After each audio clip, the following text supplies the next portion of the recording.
میوانێکم هەیە علی ساحب شرۆڤەکاری سیاسی لە بەغداوە لەگەڵمانە. بەڕێز ساحبم کاتت باش. ئەم سەردانەی علی زەیدی بۆ هەرێمی کوردستان لەم کاتەدا بۆ پێکێنانی کابینەکەی چەندە گرنگە؟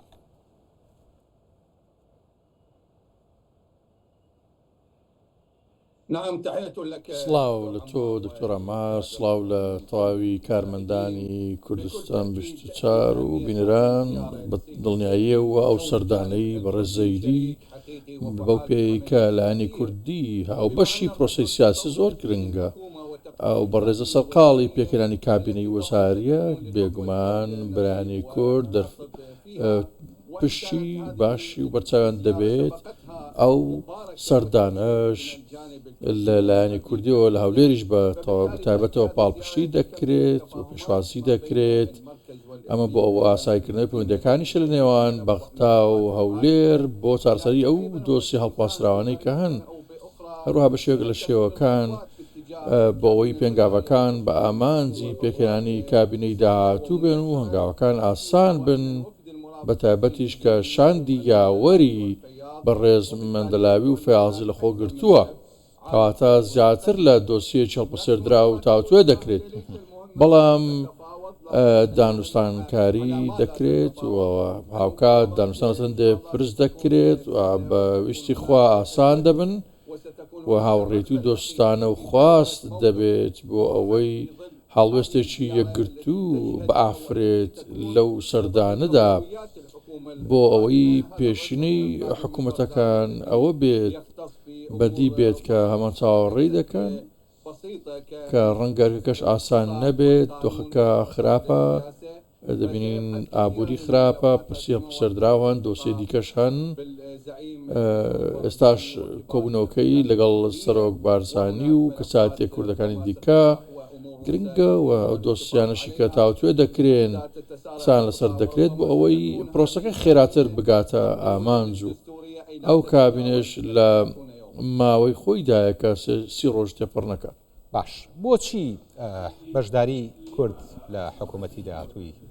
عێراقا گرنگە؟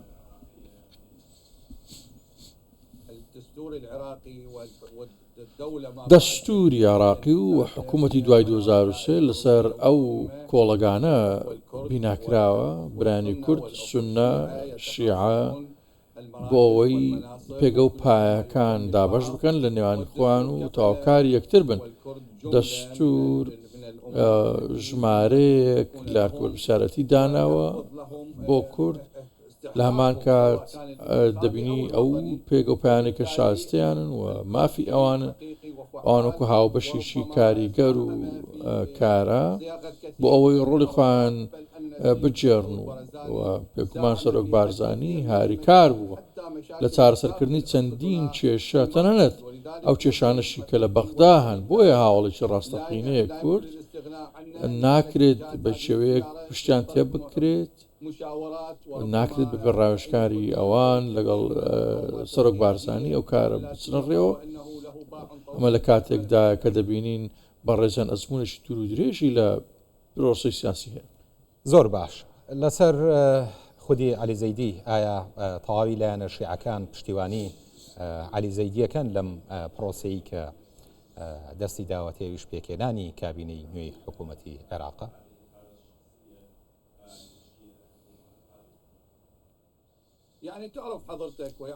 جەنابتان و بینەران دەزانن لە کوردستان چوارچێوەی هەواهەنگی زۆر سەرقاڵ بوو، زۆر ماندوو بۆ ئەوەی کەساتێک هەڵبژێرێت 30 کۆبوونەوە ڕەنگە ئەنجام درابێت. تا دوایین شەو کە بەڕێز زەیدی هەڵبژێردرا هیچ جۆرە کامەڵبوونێک لە چارەسەرێک بەدی نەدەکرا. دەزانین کە بە 12 بڕگەی جیاواز لە نێوان هەموو لایەنەکان هەبوون و دواتر سوودانی مالیکی ئەوانە پاڵێوراوە بوون، تەنانەت سەرۆکوەزیرانی دیکەش پێشنیازکرا بوون کە ڕێکەوتیان لەسەر نەکرا. بۆیە ئەو کەساتێک کە سەپاڵپشتی دەرەچی واتە ئەمریکای هەیە بێ وێڕای وڵاتانی دیکە لە نێوخۆی عێراقیش چاڕوانیەوەی لێ دەکرێت، هاو نیشتیمانیانیش ڕەنگە هاریکار بووبن بۆ ئەو پرۆسەیە، نایانەوێت کە بربەست لە بەردەم پێکێنانی حکوومەت و کابینەکە دروست بن پێم وایە کە ئەرچی تا ڕادێک ئاسان دەبێت چونکە هیچ کام لە بەرپرس و کارسایەتی شیعەکان بربەست نەبوونەوە نانەوێت ڕێگر بن یاخود بربەست بن لە بەردەم ئەوان بە هەمان شێوە شیعە کە ئەوانیش نیشتیمانەتی خۆیان پات کردووەتەوە کە ڕەنگە بەشێک لە ئەو خەسڵەتانە سەرکەوتنی تێدا بێت هەروەها ڕەنگە ئەمڕەزەکانی بەردەستە من کە ئێستا کار لەسەر ئەوانە دەکات و کەساتی زەیدیش ئەگەر پاڵپشتی کورد و سونە و لە هەماکە شیعەشی هەبێت بربەستەکان کەم دەبنەوە بەتابەت لە کاتێکی هەستیار کە عێراق لە نێوان جەنگێک لە ڕۆژهەڵاتی ناڕەوازدا قەتیسماوە. زۆر باشە. دابەشکردنی پۆستەکان لە حکوومەتەکەی عەلی زەیدی چۆنە بێت؟ هەنێشت بڵاو کراوەتەوە ینی بەڵام بەگشتی چۆن ئەم پۆستانە دابەشەکە بە تایبەتی بەسەر ئەو پێک هاتە و لایەنانەی کە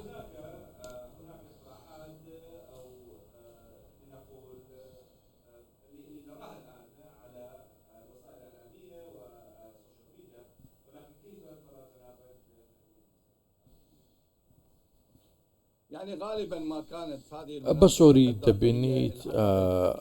بربەستێرم مەزن و ئاڵۆز ئەو قۆناغی دواترە دەزان کە عێراق بەهۆی دیموکراسی ئەو پشکشکێنێکە باز دەکراوە دابەشکردنی پێگەکان ئەو دیموکراسیە تەوافقیە پێویستی بەو جۆرە دابەشکردن و بەشکردنی وەزارەت و پێگە و پۆستەکان هەیە دەبینین کەساتی ئەکادمی وە سەرکردایەتی بکەن ئەوەی ئەو توانستان تێدا بێت بەڵام ناکرێت هەمویان لێک پێک هاتەی دیاریکراوە بن ئەمە دەچێتە ناو جۆرە پشکێنشەوە بەڵام ئەمە هیچێکە لە ئەو ئاستەنگانەی کە دەکەونە بەردەم ئەو کابینەیە وەزارەتەکانیش لەسەر ئەو کورد و سونە و شیعەدا بەش دەبن لە هەمان کاتیش عێراق حکوومەتە کەڵەکە بۆکان زۆرێک شکستی کەڵەکە کردووە لە ڕابردوو پێشم وایە جارەیان بە پاڵپشتی لانی دەرەکی ئەمریکا ئێران تەنانەت لانی عەرەبی ڕەنگە هەوڵێکەوێت بۆ ئەوەی ئەو بربەستانتێک بشکێندرن واتە بربەستەکان و مەرجەکان و کشانەوەکان بەرچاو نەبن چونکە هەمووان دەزانن هیچ چارەسەرێک لە ئارادا نییە بێجگەلەوەی چارەسەرێک بۆ بدۆزرێتەوە دەزانین کە مرۆڤێک لەسەر هەڵسەکانی بۆ دەکرێت کە چۆنتوان خزمەت بکات ئەمە دەستنیشانی دەکات کە ئەو وەزیرە یاخود ئەو کەسایەتیە سەرکەوتووە دوجار. زۆر باش ینی ڕاستپاردنی عەلی زەیدی بۆ پێکێنانی کابینەی نوێی حکوومەتی عێراق لە کاتێکە ناوچەکە بە بارودۆخێکی ناجێگیرا تێپەڕێ و کۆمەڵێ داواکاری ناوخۆیی و هەرێمی و نێودەوڵەتیش هەیە بە تایبەتی داواکاریەکانی ئەمریکا. عەلی زەیدی لەم بارودۆخەیە چۆن ئەتوانێت یان چی بکات بۆ ئەوەی بتوانێت کارەکانی بەسەرکەوتووی ئەنجام بدات؟